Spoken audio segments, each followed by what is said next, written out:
मैं इस समय संसद भवन में यानी पुराने संसद भवन जिसे अब संविधान भवन कहा जाता है।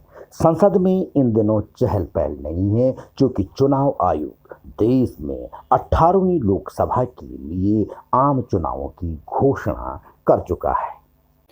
देश में भले ही आम चुनावों की घोषणा हो चुकी हो, लेकिन इस संसद भवन का मिजाज ही कुछ अलग है। इसके 144 खंभे देश के आधार स्तंभ नजर आते हैं और इन्हें देख कर के जो सुकून मिलता है, जो चैन मिलता है, जो आत्मीय सुख मिलता है, वह अद्भुत होता है।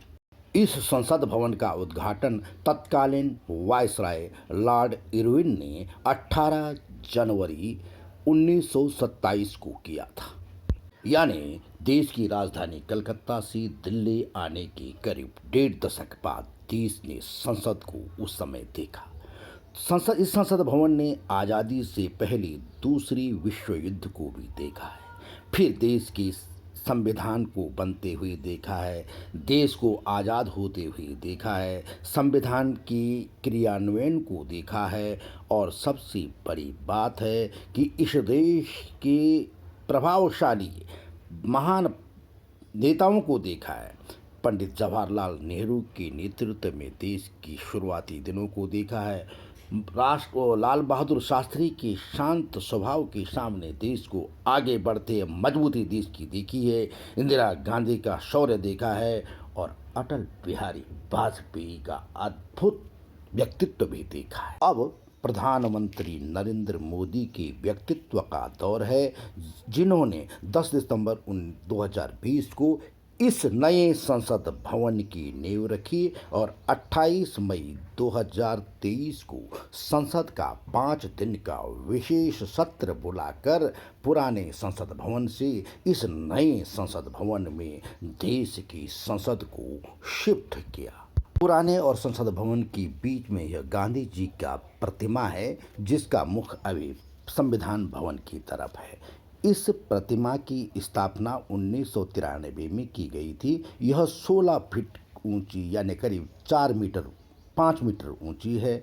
इसे अक्सर विरोधी दलों की संसद भवन में विरोध प्रदर्शन के प्रतीक के रूप में भी माना जाता है। हम देखे हैं कि संसद भवन में सरकार कई बार अड़ जाती और विरोधी दलों की बात नहीं मानती, तो विरोधी दलों की सांसद थोड़ी देर में जाकर के पता चलता कि गांधी जी की प्रतिमा के सामने विरोध प्रदर्शन कर रहे हैं, धरना पर बैठ गए। नए संसद भवन में कलात्मकता ज़्यादा है। इसी कलात्मकता का पहला प्रतीक है कि इसे तिकोना बनाया गया है और इसके ऊपर अशोक स्तंभ लगाया गया है। इसमें कुल 6 द्वार हैं। ये इसका प्रवेश द्वार है, मुख्य द्वार है, जो पुराने संसद भवन के ठीक सामने है। इन 6 द्वारों में पहला है ज्ञान द्वार। ज्ञान द्वार से सिर्फ राष्ट्रपति का प्रवेश हो सकेगा। दूसरा है शक्ति द्वार। शक्ति द्वार से उपराष्ट्रपति का आवागमन हो सकेगा। और तीसरा है कर्म द्वार। कर्म द्वार से प्रधानमंत्री को आने जाने के लिए ही बनाया गया है। जबकि मकर द्वार है, जिसमें अधिकारी, कर्मचारी, दूसरे लोग आ जा सकते हैं।